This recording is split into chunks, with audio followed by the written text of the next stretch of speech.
Sebelum saya menyampaikan firman untuk saudara-saudara sekalian, saya ingin menyanyikan sebuah pujian untuk memberkati saudara sekalian, untuk kemuliaan bagi nama Tuhan.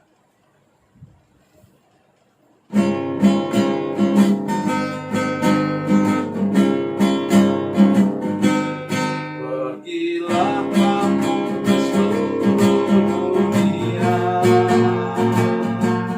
sampai ke ujung bumi. Beritakanlah Injil damai sejahtera, jadikan semua bangsa murid Kristus. Yesuslah yang punya segala kuasa di sorga dan di bumi. Ingatlah Dia ada besertamu senantiasa sampai akhir zaman. Sampaikan kabar kesukaan itu, baptislah semua yang percaya. Ajarlah mereka untuk lakukan firman Tuhan yang telah kau pelajari. Yesuslah yang punya segala kuasa di sorga dan di bumi. Ingatlah Dia ada besertamu senantiasa sampai akhir zaman.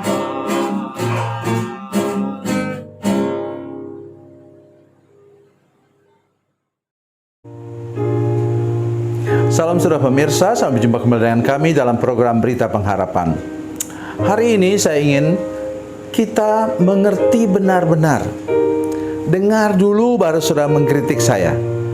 Dengar dulu baru saudara menyanggah saya. Hari ini saya ingin sampaikan sesuatu kebenaran berkenaan dengan kata-kata kutuk. Mari kita berdoa sebelum kita lebih jauh mendengarkan firman Tuhan ini. Bapa, dalam nama Yesus, terima kasih kami punya kesempatan mendengarkan firman Tuhan yang ajaib dan luar biasa ini. Berkati kami Tuhan, tolong supaya seluruh jemaat, apalagi hamba-hamba Tuhan, ketika mendengarkan firman Tuhan ini benar-benar mengerti dan menanggapi firman Tuhan dengan serius, supaya kami dapat melayani jemaat, tapi juga sebagai jemaat kami dapat menangkap maksud firman Tuhan ini dengan tepat dan baik. Terima kasih Tuhan, dalam nama Yesus, haleluya, amin. Mari kita mendengarkan firman Tuhan dari Perjanjian Lama. Saudara pemirsa, mari kita membaca firman Tuhan yang pertama. Yang pertama ialah dari Kejadian pasal 35. Kejadian pasal 35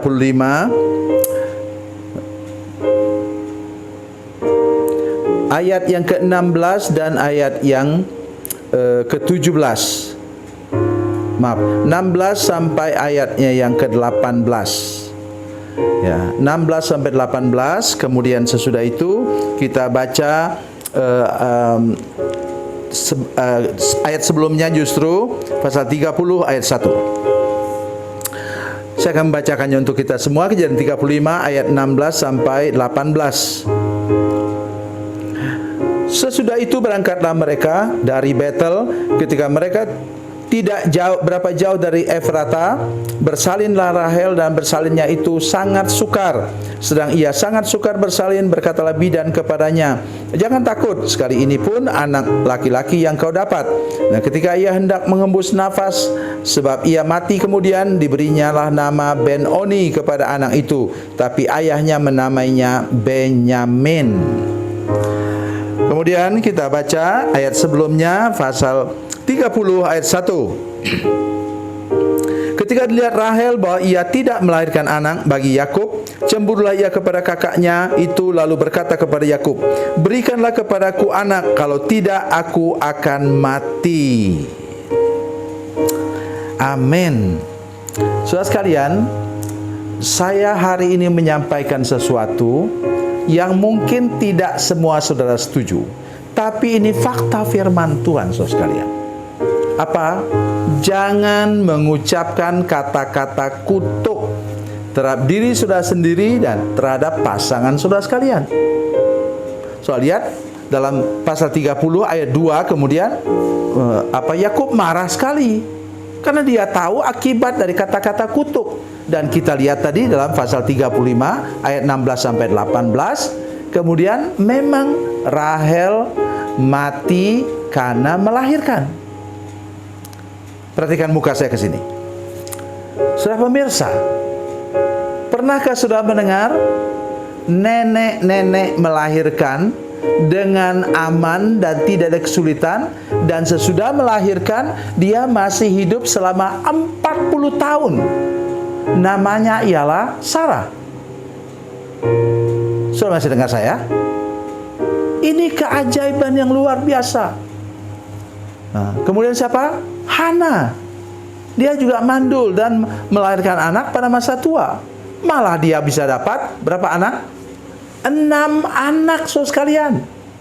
Sesudah melahirkan Samuel, ya, kemudian diserahkan kepada Tuhan Nabi Samuel itu, kemudian Imam Eli berdoa untuk dia mendapatkan 5 orang anak lagi, laki-laki dan perempuan. Siapa lagi kemudian yang melahirkan pada masa tua? Mamanya Simpson. Juga tidak ada masalah dengan melahirkan. Dan yang terakhir yang kita tahu siapa?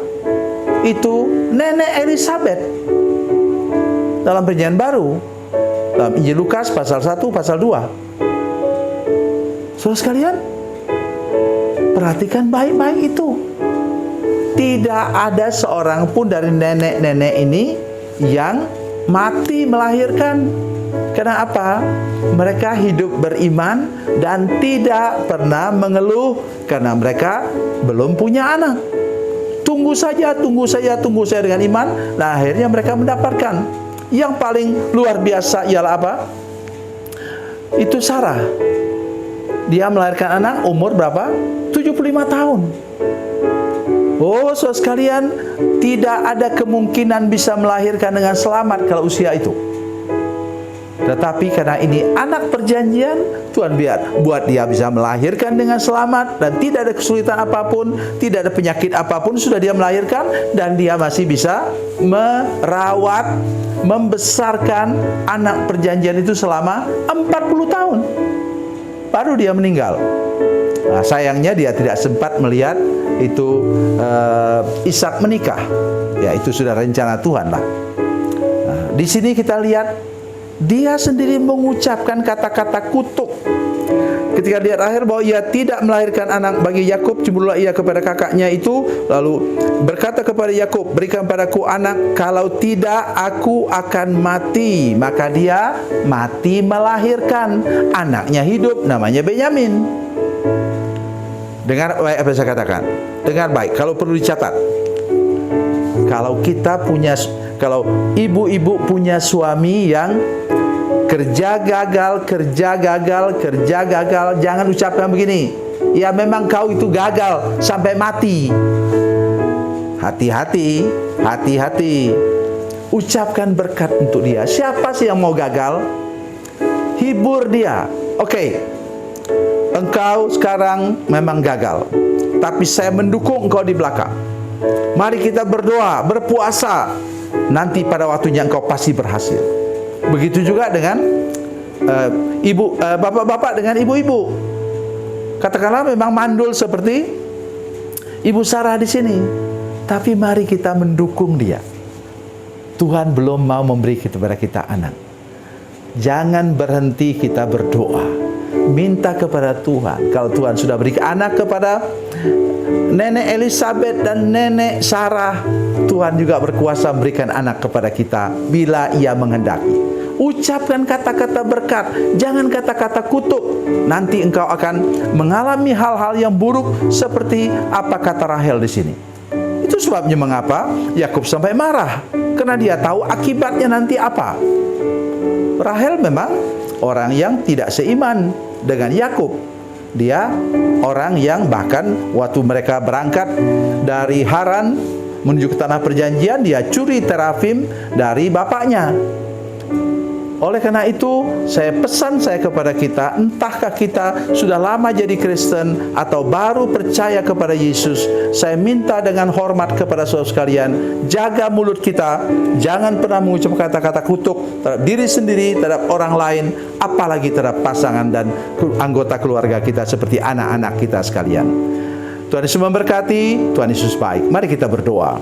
Bapa, dalam nama Yesus, terima kasih untuk firman Tuhan yang luar biasa ini. Tolong Tuhan jaga lidah kami supaya tidak pernah mengucapkan kata-kata kutuk baik kepada diri kami sendiri maupun kepada orang lain, supaya jangan terjadi musibah dalam hidup kami, karena ada iblis yang mendengarkannya, ada Tuhan yang mendengarkannya, dan diri kami sendiri mendengarkannya. Terima kasih Tuhan.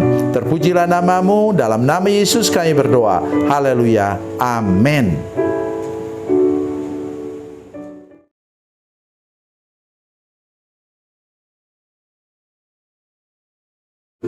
Salam saudara pemirsa, mengakhiri program ini saya mohon kepada saudara-saudara pemirsa sekalian untuk bila saudara menyaksikan program ini melalui channel YouTube, maka tekan subscribe dan bunyikan lonceng.